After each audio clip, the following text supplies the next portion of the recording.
some of us look like somebody famous, and in some instances, we were used as their conduit or their studied.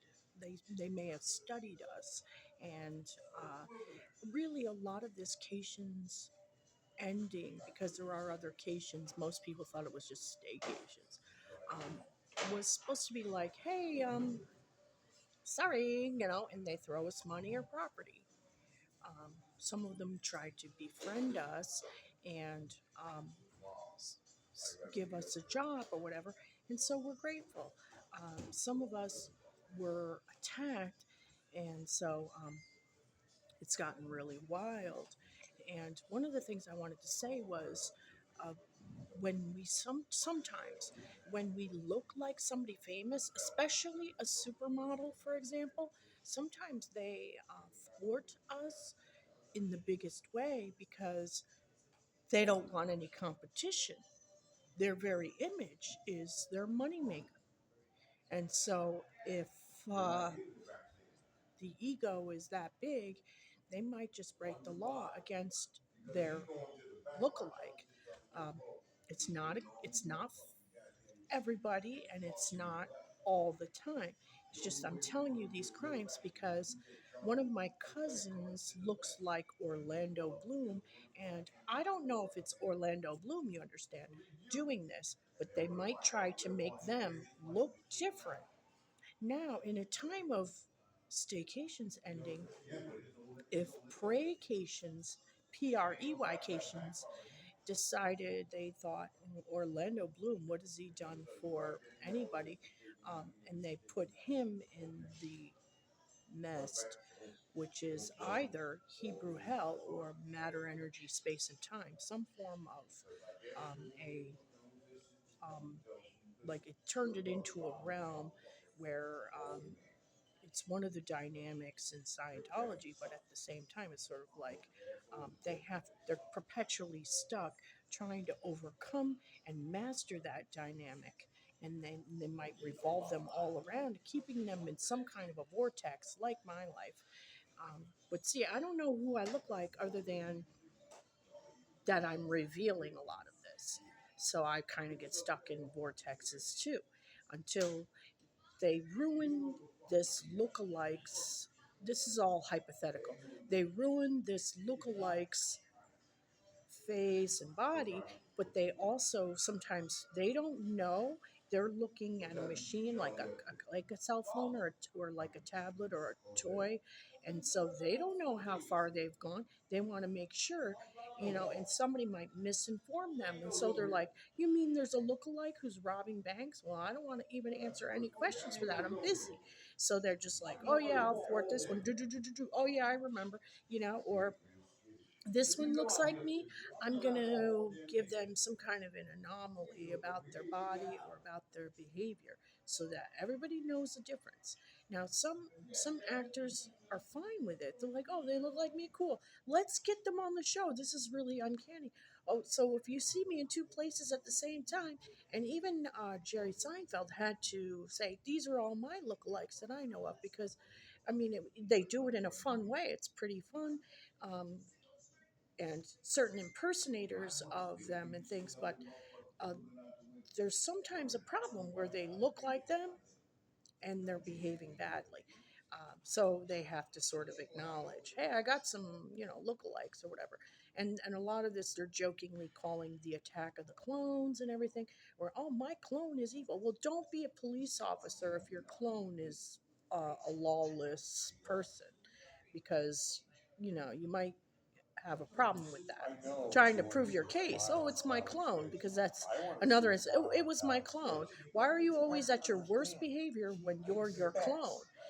So somebody broke into some sort of um, place where people have a spare parts of themselves or spare body, and they're sort of trying to capitalize on it.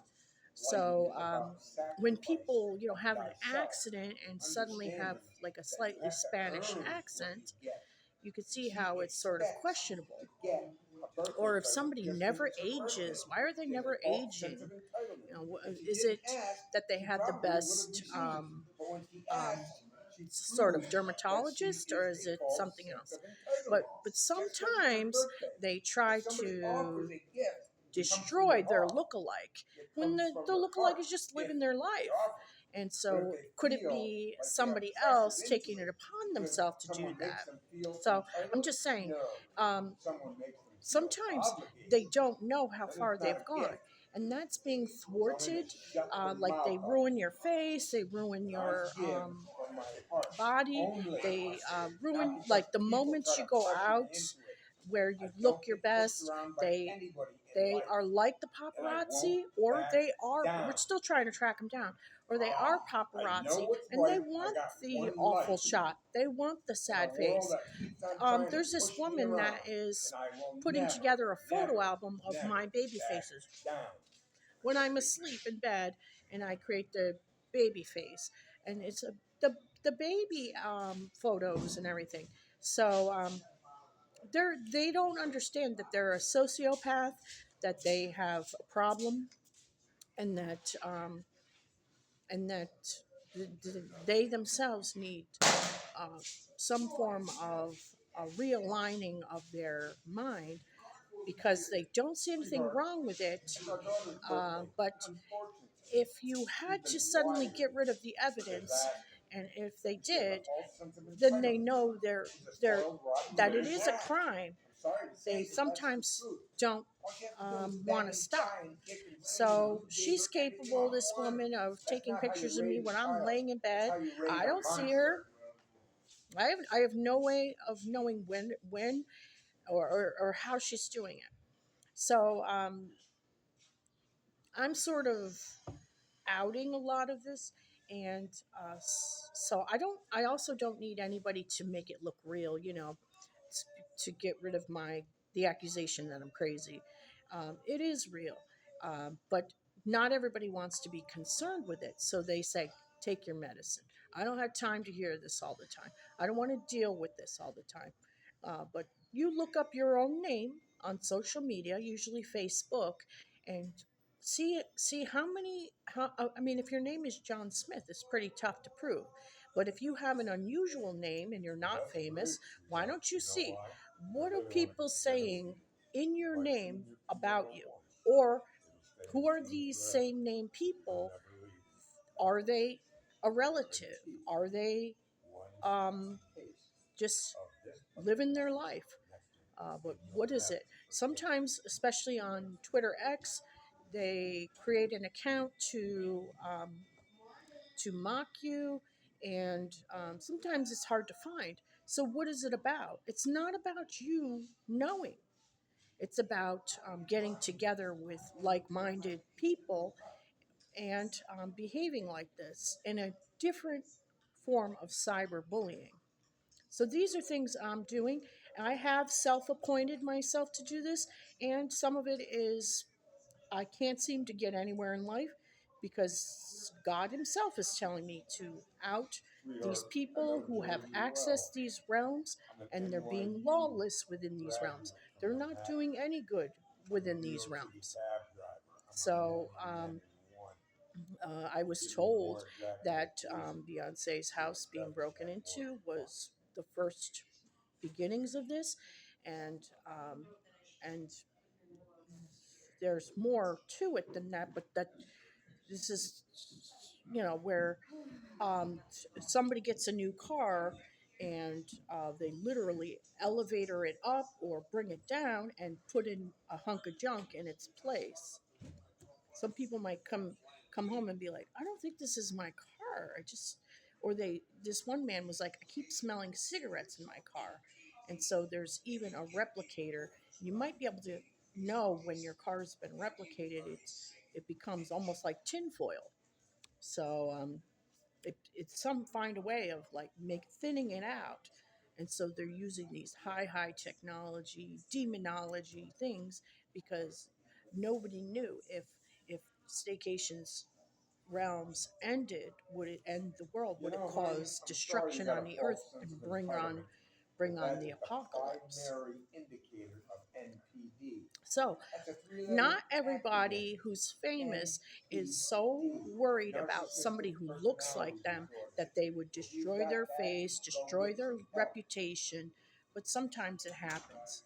And I'm not sure if it's a crazed fan of Orlando Bloom, but I do believe one of my cousin's husband could be they working over these lookalikes because they could be going to a place where they have to learn how to appropriate their money and use their power, and it could be for years. And so these lookalikes, they're sort of destroying them so that nobody takes over their house, their money, their property, their job while they're away. Sometimes it appears that they died, but really they went into this obligatory place or seemingly obligatory where it's like, hey, I have rights, why they decided to do that to me first before all of it, so that when I finally come out of wherever it is or emerge from wherever it is, I'll have already gone through that, and I'll live a pretty fairly decent life. But it's all against the law. It's just people thinking I know what's best, and I'm going to do it to this one or that one. And honestly, I believe I probably won't come out of it till I say thank you and they believe it. And it's consistently like, thank you for that, you know?